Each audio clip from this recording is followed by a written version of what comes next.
All right, boys and girls, for tonight's homework, we are doing 9-4A, which is we're continuing to work with equivalent fractions, finding fractions that uh, are equivalent, which means they are the same size. Okay, so for number one here, it says write two fractions that name each point on the number line. So if we look at this first fraction, we know that this is 0 and this is 1 whole. So this whole is broken into 1, 2, 3, 4, 5, 6 equal parts. That means the denominator here is going to be 6 each time. So we have 1/6, this is 1/6, this is 2/6, this is 3/6. Oh, I got that backwards. Sorry about that. It's the end of the day and I'm tired. So sorry, 3/6, 4, 5, and 6, all with a denominator of 6. And remember that if we have 6/6, that's the same as 1 whole. Okay, so our first fraction here, the point is right here, which is at 1/2/6. So for your answer over here on the side, you're going to write down for your first equivalent fraction, it is 2/6. Now, we need to come up with an equivalent fraction, something else that means the exact same thing as 2/6.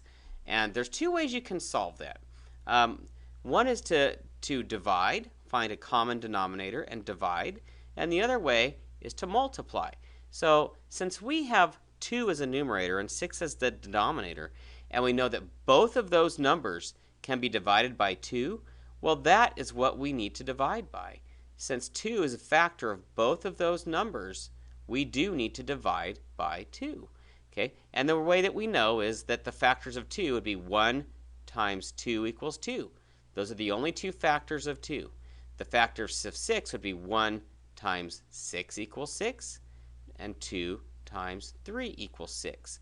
So the only factors of 6 would be 1, 2, 3, and 6. So we want to find the greatest common factor, which would be 2, because that's the one that they have in common.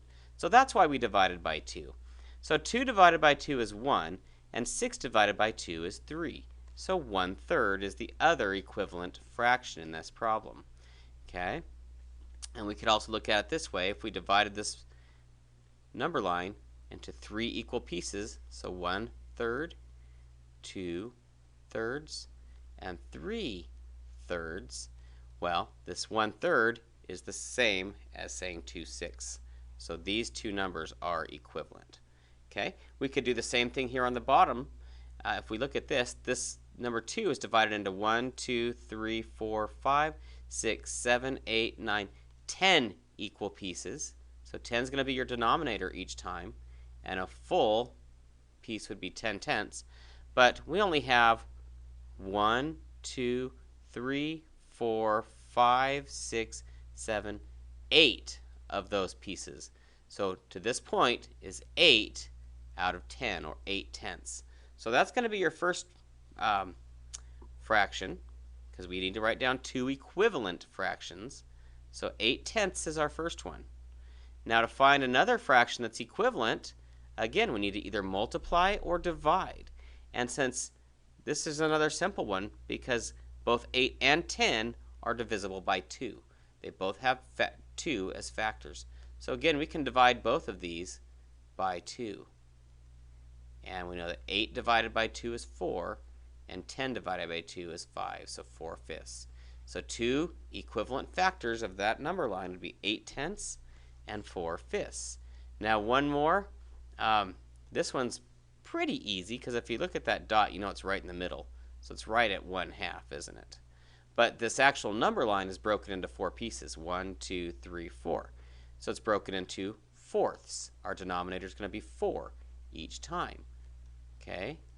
And if I just go to the first line, that would be 1/4. If I go to the second line, that's 2/4. The third line right here would be 3/4. And then, of course, 4/4 would be the whole thing. So we already know that this is 1/2, so that's one of our fractions. But another fraction that's equivalent to 1/2 would be right here, would be 2/4. Okay?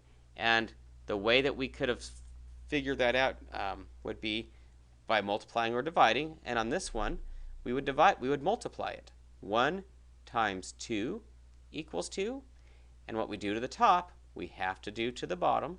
So 2 times 2 equals 4.